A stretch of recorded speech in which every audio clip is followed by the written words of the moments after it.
The Legend of Zelda Tears of the Kingdom is a game met with incredible anticipation, being the sequel to The Legend of Zelda Breath of the Wild.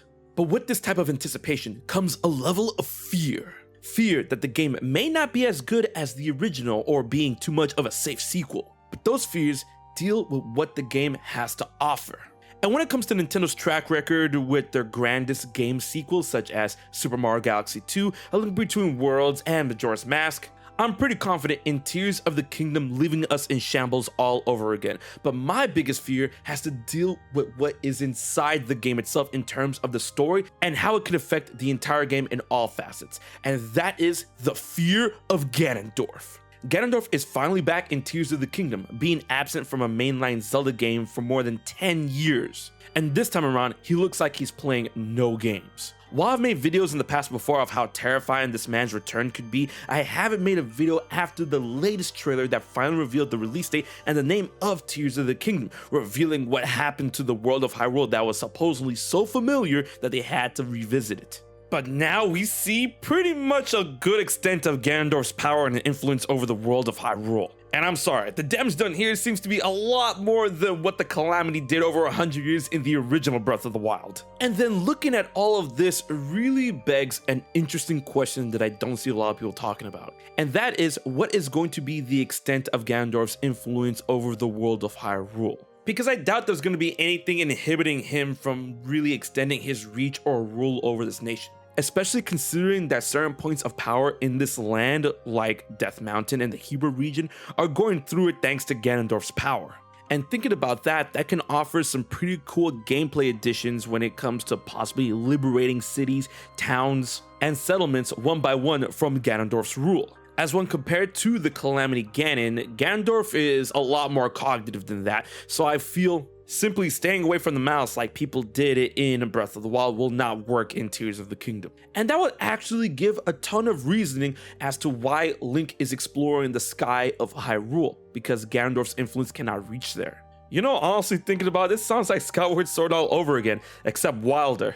Breath of the Wild. I honestly can't imagine what might happen to those that are in power and those that are allies to the royal family, Link and Zelda. Because I've seen a lot of people not giving Ganondorf enough credit for what he's done in past Zelda games.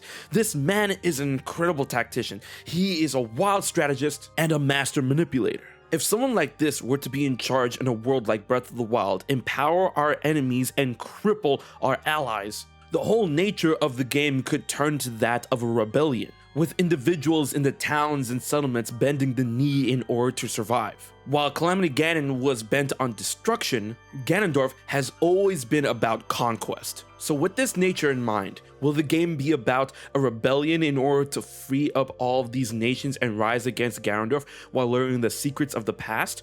Or will it be a race against time in order to find the power necessary in order to take down Ganondorf, possibly once and for all? You know, considering that this is a sequel to Breath of the Wild, the choice might be ours. And in that sense, I really want to know if Ganondorf is going to be huddled up in Hyrule Castle, or is he going to be actively and effectively making moves that will require Link to stay on his A game? Like, what would stop him from continuously causing death and destruction on a basis? I mean, possibly he could be busy doing his own thing, searching for something like, I don't know, the Triforce.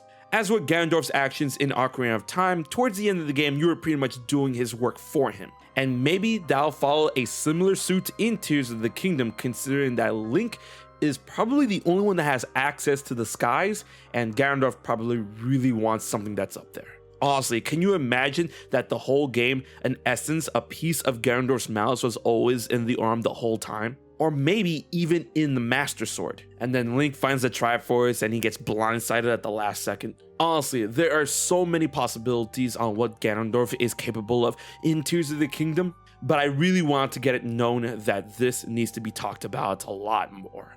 Is Ganondorf your biggest fear in Tears of the Kingdom? If not, and if so, let me know what is in the comment section below. Be sure to like, share, and most importantly subscribe to HMK for more Tears of the Kingdom and Zelda content every week. Until the next Zelda video, this has been HMK, and I'll check you guys later.